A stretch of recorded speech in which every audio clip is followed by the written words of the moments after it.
사랑하는 겨자식교회 성도 여러분, 지난 한 주간 잘 지내셨습니까? 하나님의 말씀을 사모하여 예배의 자리에 나오신 여러분들을 주님의 이름으로 환영하고 축복합니다. 오늘 저와 여러분이 함께 읽고 듣고 나눌 말씀은 마가복음 15장 30절로 32절 말씀입니다. 이 말씀은 여러분이 가지고 계신 개역개정판 성경 신약편 83페이지 즈음에 나와 있습니다. 다 찾으신 줄로 알고 제가 하나님의 말씀을 봉독합니다. 내가 너를 구원하여 십자가에서 내려오라 하고 그와 같이 대제사장들도 서기관들과 함께 희롱하며 서로 말하되 그가 남은 구원하였으되 자기는 구원할 수 없도다. 이스라엘의 왕 그리스도가 지금 십자가에서 내려와 우리가 보고 믿게 할지어다 하며 함께 십자가에 못 박힌 자들도 예수를 욕하더라. 아멘. 사랑하는 성도 여러분, 우리는 과거 이스라엘 백성들이 기복사상의 세속적 영향을 받아서 바알을 섬겼던 사실을 기억해야 합니다. 그들은 가나안의 바알 신의 풍성한 농산물을 공급해 준다고 생각했습니다. 그들에게 중요했던 것은 누가 내게 복을 주느냐는 것이 아니고 나만 좋아해주고 복만 주면 누구든지 따라갈 수 있다는 것이었습니다. 호세아서 2장 5절 말씀입니다. 그들의 어머니는 음행하였고 그들을 임신했던 자는 부끄러운 일을 행하였나니 이는 그가 이르기를 나는 나를 사랑하는 자들을 따르리니 그들이 내 떡과 내 물과 내 양털과 내 상과 내 기름과 내 술들을 내게 준다 하였음이라. 아멘. 성도 여러분, 이스라엘 백성들은 자기들에게 도움이 되는 신이 참다운 신이라고 믿었습니다. 쉽게 말한다면 내가 이 세상을 살아가는데 우선 먹고 사는 문제를 도와주고 내 가족을 건강하게 해주며 사회적으로나 심적으로나 또는 경제적으로 편안하게 해주는 일에 도움을 못 주는 하나님이라면 무슨 소양이 있냐는 것입니다. 너무나도 유명한 야곱의 서원 기도를 읽어보겠습니다. 야곱이 서원하여 이르되 하나님이 나와 함께 계셔서 내가 가는 이 길에서 나를 지키시고 먹을 떡과 입을 옷을 주시어 내가 평안히 아버지 집으로 돌아가게 하시오면 여호와께서 나의 하나님이 되실 것이요 내가 기둥으로 세운 이 돌이 하나님의 집이 될 것이요 하나님께서 내게 주신 모든 것에서 10분의 1을 내가 반드시 하나님께 드리겠나이다 하였더라. 아멘. 사랑하는 성도 여러분, 야곱의 소원 기도는 한마디로 표현하면 신은 언제나 내 편이 되어서 나를 위해 주어야 그 존재 가치가 있다는 그런 뜻입니다. 결국 가치의 표준은 실용성입니다. 이것은 하나님의 영광이 아닌 사람의 영광을 앞세우는 전형적인 인본주의 사고방식입니다. 성도 여러분, 여기에서 두 가지 문제가 지적될 수 있습니다. 첫째로, 인간은 하나님의 형상을 따라 지음을 받은 피조물입니다. 그래서 인간은 하나님께 소속된 존재입니다. 자신의 원형이 하나님께로부터 나왔기 때문입니다. 둘째, 인간이 피조물이라면 자신의 진정한 복지를 위해서 어떤 것이 도움이 되는지 정확하게 아는 자는 사실 창조주 하나님이십니다. 그런데 인간이 창조주의 존재 가치를 자신의 유용성에 따라서 결정한다면 이는 주객이 뒤바뀐 꼴이 됩니다. 사랑하는 성도 여러분, 하나님의 창조 의도에 따라서 사람은 살아야 마땅합니다. 그것은 곧 하나님의 영광을 드러내는 존재로서 사람이 머무는 것입니다. 그런데 하나님의 영광의 표출은 인간의 방법이나 지혜나 능력에 있지 않고 하나님 자신의 깊은 뜻에 있습니다. 이 뜻은 인간을 죄로부터 구원하여 온전하고 흠이 없는 자녀들로서 재창조하는 섭리 속에서 찬연히 드러납니다. 이 구원의 섭리에 따라 하나님께서는 각 개인의 필요와 도움이 어떤 것인지 주권적으로 결정하시고 그에 따라서 양식을 공급하시기도 하시고 고난을 허락하시기도 하시며 기타 환경적인 상황들을 이모저모 사용하십니다. 그렇기 때문에 내가 생각하는 나의 필요와 도움은 하나님의 계획과 판단과는 전혀 딴판일 수도 있습니다. 그리스도인이 때때로 자신들에게 닥치는 부정적인 일들을 보고서 매우 당황하는 이유가 여기에 있습니다. 그래서 우리가 하나님의 선하시고 기뻐하시고 온전하신 뜻이 무엇인지를 분별하지 못하고 이 시대에 사상을 본받으면 하나님을 시녀처럼 취급하는 일방적인 천국 기도에 붙잡혀서 자신의 진정한 필요와 도움을 깨달지 못하게 됩니다. 사랑하는 성도 여러분, 많은 그리스도인들이 기복적인 신앙의 테두리에서 주저앉아 있는 원인의 하나는 하나님의 구원의 섭리 속에는 시련과 시험이 있다는 사실을 수용하지 못하기 때문입니다. 실용주의적인 가치관에서 보면 시련과 시험은 없는 것이 바로 복입니다. 그래서 하나님께 무사태평을 위해서 오로지 잘되기만을 위해서 기도합니다. 그러나 그리스도인의 삶에서 시련과 시험은 다 제거된다면 교회에는 어린 아이들만 남게 될 것이며 하나님의 나라는 전혀 자랄 수 없을 것입니다. 성도 여러분, 타락한 인간들이 하나님을 신뢰하고 물질보다 하나님을, 나의 영광을 위한 복보다 하나님의 영광을 위한 복 쪽으로 마음을 돌리려면 반드시 시련과 시험이 있어야 합니다. 그것이 내 영혼이 잘되고 내가 범사의 복을 받아 온전한 하나님의 자녀로서 성숙해가는 유일한 지름길입니다. 사랑하는 성도 여러분, 우리가 어려움 속에서 자라야 한다는 사실을 망각하고 시련이나 시험의 역할을 온통 부정적으로만 간주한다면 이스라엘 백성들처럼 하나님이 아닌 바알신을 따라갈 위험성이 커지게 됩니다. 누가 무엇을 위해서 왜 어려움을 허락하여 주셨는지 잘 생각해보고 주님의 선한 구원의 섭리를 배워가면서 올리는 기도가 아닐 때 우리는 쉽게 바알신의 유혹에 넘어갑니다. 바알이 시련 없이 내게 떡도 주고 포도주도 주며 내 소원을 다 들어준다면 구태여 여호와 하나님을 의지할 필요가 없을 것이기 때문입니다. 성도 여러분, 이스라엘 백성들은 바알신이 그들의 영혼을 좀먹는 악의 세력이라는 사실에 눈뜨기까지 많은 환난을 겪어야 했고 그 중에는 바알신과 여호와 하나님을 구별하지 못하다가 멸망당한 백성들도 많이 있었습니다. 사랑하는 성도 여러분, 하나님께서는 우리의 필요를 아십니다. 하나님께서는 우리에게 정말로 무엇이 필요하다는 것을 정확히 아시는 분이십니다. 하나님께서는 우리에게 어떤 종류의 도움이 있어야 한다는 것을 확실히 아십니다. 또 하나님께서는 우리에게 진정으로 꼭 필요하고 반드시 있어야 할 도움이라고 판단하시는 것들을 넘치게 주시길 원하십니다. 그런데 여러분, 그것들은 나의 소원과는 전혀 다를 수 있습니다. 우리는 내가 판단하는 나의 필요와 도움에 하나님께서 그대로 응해 주시길 바랄 것이 아니라 하나님께서 나를 영광스러운 자녀로서 키워나가시고 가꾸어 나가시는데 반드시 있어야 할 것으로 하나님께서 판단하시는 그 필요와 도움에 나의 소원을 맞추어야 합니다. 그래야만 하나님께서 기뻐하시고 원하시는 주님의 형상을 닮아가게 될 것입니다. 사랑하는 성도 여러분, 하나님께서는 우리의 의식주에 관심이 많으십니다.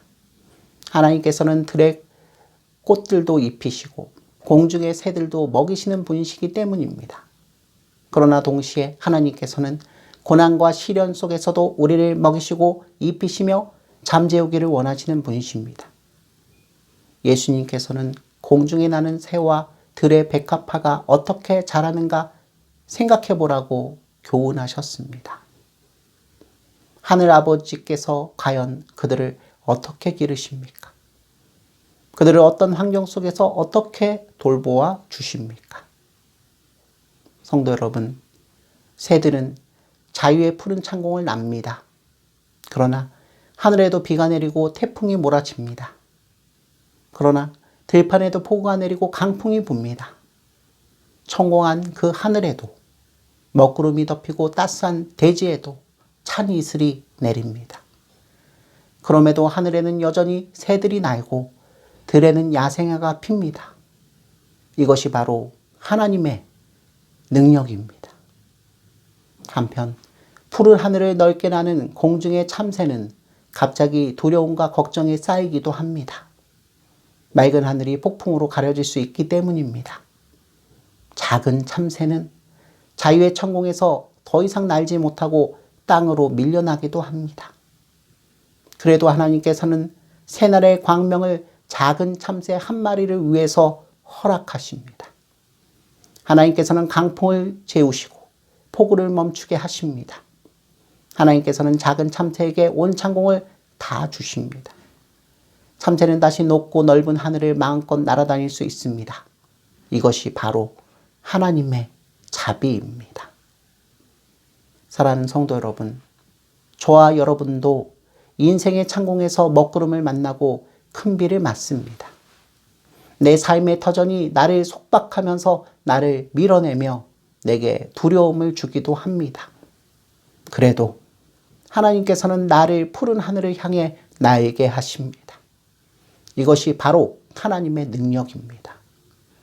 오직 여호와를 앙망하는 자는 새 힘을 얻으리니 독수리의 날개 치며 올라감 같을 것이요. 아멘. 성도 여러분, 들에 핀 백합화는 화려한 옷으로 단장하고 나와도 어느새 옷이 갈기갈기 찢기고 온몸이 상처투성이가 되어버립니다. 길고 긴 겨울을 참고 고이 접어든 현란한 꽃잎을 피워 올렸건만 몹쓸 벌레가 다 먹어치우고 맙니다. 그래도 들에는 백합화가 여전히 피어납니다. 들판은 벌레들이 득실거려도 계속 아름다운 야생화가 아픔과 상처를 안고 찬란한 모습으로 나타나기를 그치지 않습니다. 이것이 바로 하나님의 선하신 뜻입니다. 사랑하는 성도 여러분, 저와 여러분도 인생의 들판에서 한 송이 들꽃을 피우며 삽니다. 우리의 부드러운 살결이 벌레에 물려 찢겨지고 멍에 듭니다. 그래도 하나님께서는 저와 여러분의 몸에서 새 잎사귀와 새 꽃들이 줄기차게 피어나게 하십니다. 하나님께서는 우리가 아픔을 딛고 손실을 무릅쓰며 다시금 웃는 얼굴로 인생의 들판 위에 나타나게 하십니다. 이것이 바로 하나님의 보람입니다. 성도 여러분, 한 마리의 참새는 자유의 창공을 날아다닙니다. 하지만 그 넓은 하늘은 고독한 창공일 수 있습니다. 아무리 자유롭게 훨훨 날 수 있는 하늘이라도 바람과 폭우가 완전히 제거된 창공은 존재하지 않습니다. 그래도 천공의 비상을 위한 소망과 의지는 폭풍으로 나의 부드러운 깃털이 다 젖고 나의 고운 날개가 다 구겨진 이후에 더욱 새롭게 또 새롭게 솟아오릅니다. 이것이 바로 하나님의 섭리입니다. 사랑하는 성도 여러분, 한 송이 백합화는 솔로몬의 영광보다 더 나은 모습으로 차려입고 빈들에서 삽니다. 하지만 그곳은 뼈아픈 고통의 현장일 수 있습니다.